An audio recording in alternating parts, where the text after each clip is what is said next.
এই রকম ৩ প্রকারের পুলি পিঠে আজকের রেসিপি। এই পুলি পিঠে এই শীতের দিনে খেতে দুর্দান্ত লাগে, আর এর সাথে থাকে নলেন গুড়ের একটা অপূর্ব স্বাদ। আচ্ছা, এই পুলি পিঠেগুলো আমি আজকে তৈরি করেছি রাঙা আলু দিয়ে। এই রাঙা আলু বা সুইট পটেটো ভালো করে খোসা ছাড়িয়ে এই রকম সেদ্ধ করতে হবে, যাতে করে খুব গলে না যায় অথচ সুন্দর গলে যাবে। আমি এখানে ওই রাঙালুটাকে একটু ঠান্ডা করতে দিলাম, আর একটা পুর তৈরি করব। ফ্রাইং প্যানে একটু জল দিয়ে দিয়েছি। জলটা দেবার পর দেবো এখানে গুড়। এখানে গুড়টা একটু বেশি পরিমাণে দিতে হবে। এই রকমভাবে আমি এখানে গুড়টা দিচ্ছি। মোটামুটি আমি এখানে 2 কাপ মতন গুড় দিয়েছি। একদম চায়ের কাপের যে কাপ হয় সেই কাপের মতন দিতে পারেন।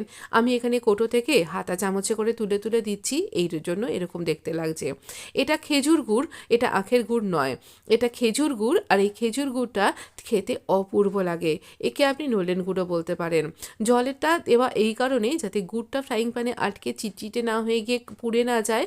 আরও একটা ব্যাপার, এই গুড়ের মধ্যে কিছুটা ডেলা অংশ রয়েছে, সেটা যাতে ভালোভাবে মেল্ট হয়ে যায়। গুড়টা থেকে এরকম জলটা ফুটে যেই বাবলস হতে শুরু করবে, এই রকম বাবল যখন হতে থাকবে 2 মিনিট এটাকে কুক হতে দিন। তারপরে আমরা এখানে ডেসিকেটেড কোকোনাট দেব।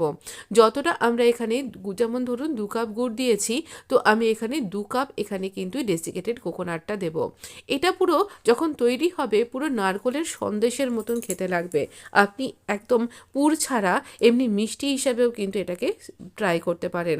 এবার নারকোল আর এই জলটাকে দিয়ে যে এই পাকটা, খেজুর গুড় এবং এই নারকোলটা, এই সবটা দিয়ে আমরা কিন্তু এই রকমভাবে ভালো করে পাক দিয়ে নেব।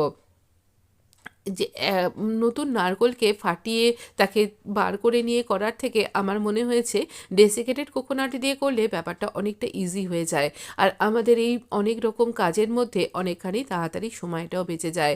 তাই জন্য আর কি। তবে আপনি ইচ্ছা করলে অবশ্যই কাঁচা নারকোল দিয়েও, এটা টাটকা নারকোল দিয়েও করতে পারেন। তবে আমি বলবো স্বাদের হেরফের আপনি বুঝতেও পারবেন না। আমরা এখানে এই রকমভাবে দেখুন, যতক্ষণ পর্যন্ত না এই রকম গা ছেড়ে যাচ্ছে এই পর্যন্ত এটাকে পাক দিয়ে নেব। তবে খুব বেশি শুকনো করে ফেলবেন না, তাহলে পুর ভরতে অসুবিধা হবে। আমরা এটা ফ্রাইং প্যানের মধ্যেই ঠান্ডা করে নিয়েছি, আর এইখানে রাঙালুগুলোকে হাতের সাহায্যে চটকে নিচ্ছি। তো এই রকমভাবে ভালো করে হাত ধুয়ে আমি এখানে ভালো করে ঠেসে ঠেসে আঙুল দিয়ে সাহায্যে চিপে চিপে আমি এখানে রাঙালুটাকে একদমভাবে মসৃণভাবে মেখে নেব। আমি এখানে কিচ্ছু অ্যাড করিনি, শুধু আগে রাঙালুটাকেই চটকে নিচ্ছি। রাঙালু খাওয়া কিন্তু খুব ভালো, জানেন তো। বাচ্চাদের জন্য বলুন, আমাদের বড়দের জন্যই বলুন। 1 কাপ মতন সুজি নিয়েছি। একটু গরম থাকবে অথচ আপনার হাতে ছ্যাঁকা লাগবে না, সেইভাবে কিন্তু এখানে মাখতে হবে। তাহলে এই সুজিটা খুব তাড়াতাড়ি রাঙালুর সাথে মিশে যাবে, আর সুজিটা একটু তাড়াতাড়ি ফুলেও যাবে। তো এইভাবে আমি এই রকমভাবেই সুজিটাকে একটু একটু করে পুরো 1 কাপ সুজি এখানে মিশিয়ে নিলাম। যেভাবে আমরা আটা মাখি ঠিক সেই রকমভাবেই এখানে কিন্তু এটাকে মেখে নেব। কোনো নুন, মিষ্টি, চিনি, বেকিং পাউডার, বেকিং সোডা কিচ্ছু কিন্তু দিইনি, শুধুমাত্র রাঙালু আর সুজি এইভাবে মেখে নিয়ে আমি কয়েকটা ছোট ছোট পোরশন করে এখানে এরকমভাবে আমি কাট করে নিচ্ছি। যেভাবে আমরা আটার লেচি কাটি না, ঠিক সেরকমভাবেই কিন্তু আমি এখানে এগুলোকে ছোট ছোট পোরশন করে ভাগ করে নেব। পুরোটা পোরশন করে ভাগ করে নেবেন, আর তারপর আপনার হাতটাকে খুব ভালো করে পরিষ্কার করে নেবেন। তাহলে আপনার পুর ভরতে খুব সুবিধা হবে, আর এটা একটু ফেটেও যাবে না। আমার এরকম করে পোরশন করে কাটা হয়ে গেছে। এবার পুর ভরব। এরকম গোল্লা করে নিয়ে, একটু গর্ত করে নিয়ে মাঝখানটায় পুরটাকে ভরে দিলাম। খুব বেশি পুর ভরবেন না, খুব অল্পও ভরবেন না।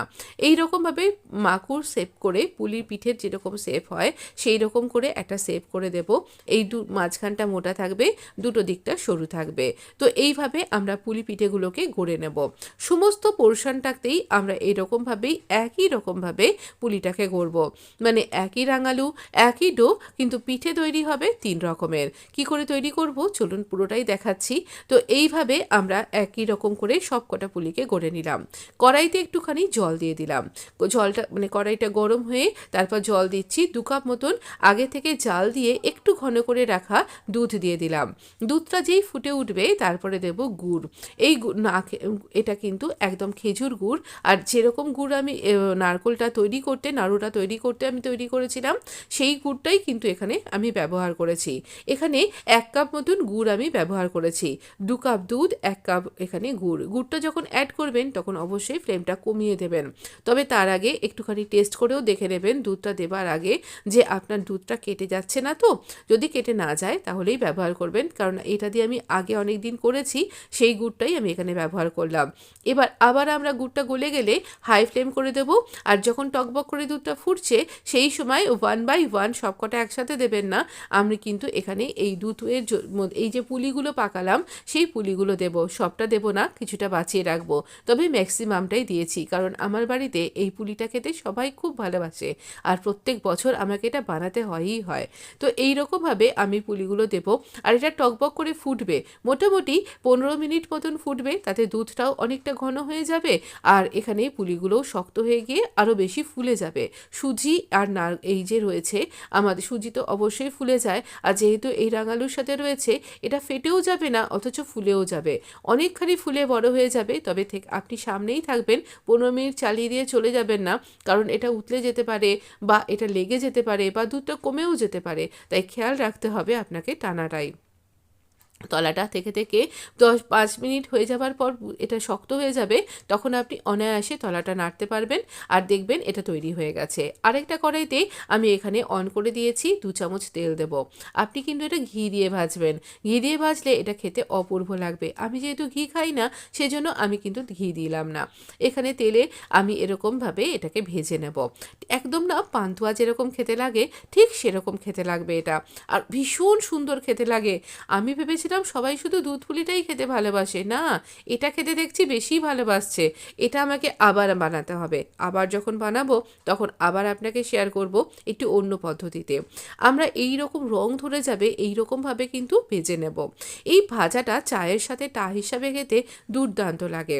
তো এইভাবেই কয়েকটা ব্যাচে আমি ভেজে নিয়েছিলাম রাঙালুর ভাজা পুলি। আবার একটা কড়াই চাপিয়ে দিয়েছি, তো এই মানে গ্যাসটা অফও করিনি, চাপিয়ে দিয়েছি।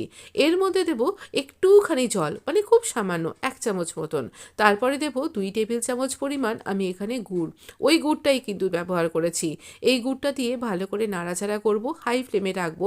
একটুখানি চিনি দেব, চিনিটা কেন বলুন তো, একটু চটচটে ব্যাপারটা ভালো আসবে। এবার একটু নাড়াচাড়া করে কয়েকটা ভাজা পুলি এইভাবে দিয়ে দেব, একটা কোটিং হয়ে যাবে এই রসটার। তো এই রসটার একটা কোটিং হবে, একটা চিটচিটে মতন ব্যাপার এর গায়ে লেগে যাবে, আর এটা খেতে অসম্ভব সুন্দর হবে, মানে এত ভালো হবে না কি বলবো, এটা খেতে সত্যি আরও বেশি ভালো হয়েছিল। তো এছাড়া তো রাঙালুর রসপুলি পিঠে তো আমার চ্যানেলে আছে, আপনি দেখতে পারেন। রাঙালুর পান্তুয়া আছে, না পান্তুয়া নেই, পান্তুয়াটাকে করতে হবে বলুন।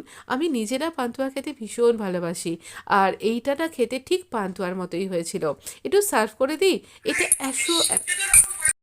মানে আমি যখন এটা সার্ভ করছি তখনই আমার মনে হচ্ছে উরি বাস, আমি এটা কি বানিয়ে ফেলেছি, অসম্ভব সুন্দর খেতে হয়েছিল এটা।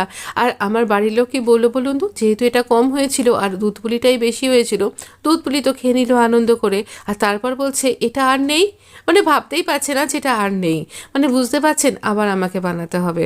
তো এইটা বানিয়ে কিন্তু আপনিও এরকম মুশকিলে পড়তে পারেন, আপনাকেও বলবে আবার বানান আবার বানান। তো যাই হোক, সবাইকে খাওয়াতে বেশ ভালো লাগে বলুন, আর সেই খাবারটা যখন সকলের ভালো লাগে তখন তো তৃপ্তি অন্য লেভেলের হয়ে যায়। তো এটা অসম্ভব সুন্দর হয়েছিল। আমি বলবো এই রকমভাবে একদিন বানিয়ে দেখুন, একদম ভেতর ওপরটা এরকম একটা লেয়ার থাকবে, এখনও বাকি আছে লেয়ারের, একটুখানি তিল ভেজে আমি এর উপর দিয়ে ছড়িয়ে দিয়েছি, এতে আরও সুন্দর খেতে হয়েছে। একটু ডেসিকেটেড কোকোনাট আমি ওপর দিয়ে ছড়িয়ে দিয়েছি, আরও সুন্দর ক্রাঞ্চি ব্যাপারটা এসছে, অসম্ভব সুন্দর, মানে মনে হচ্ছে বরফের কুচি পড়ে রয়েছে আর কি। তো আর কি এইরকমভাবে আমরা, আর এইটা চায়ের সাথে মনে হলো খেতে বেশি ভালো লাগবে, বানিয়ে স্টোর করে রাখা যাবে ভাজা পুলিটা। আর এরকম গুড় দিয়েও যদি আপনি একটু মাখিয়ে নেন তাহলে একটা গুড়ের কোটিং পড়বে, অথচ ভেতরটা শুকনো শুকনো থাকবে, ভীষণ সুন্দর লাগবে না, গুড়টা এখানে অ্যাবজর্ব করবে না। তাই গুড়টা যদি অ্যাবজর্ব করতে হয় তাহলে আপনি ওই গুড়ের রাঙালুর যে রসপুলি পিঠে সেটা একবার ট্রাই করতে পারেন। আর এই দুধ পুলিটার একটা পুলিও ফেটে যায়নি, একটা পুলিও ভেঙে যায়নি, অসম্ভব সুস্বাদু, ভেতরটা পুরো জুসি, মানে অপূর্ব একেবারে। আপনি অবশ্যই ট্রাই করুন। ভালো লাগলে আমার চ্যানেলটা সাবস্ক্রাইব করবার অনুরোধ রইল। ভালো থাকবেন।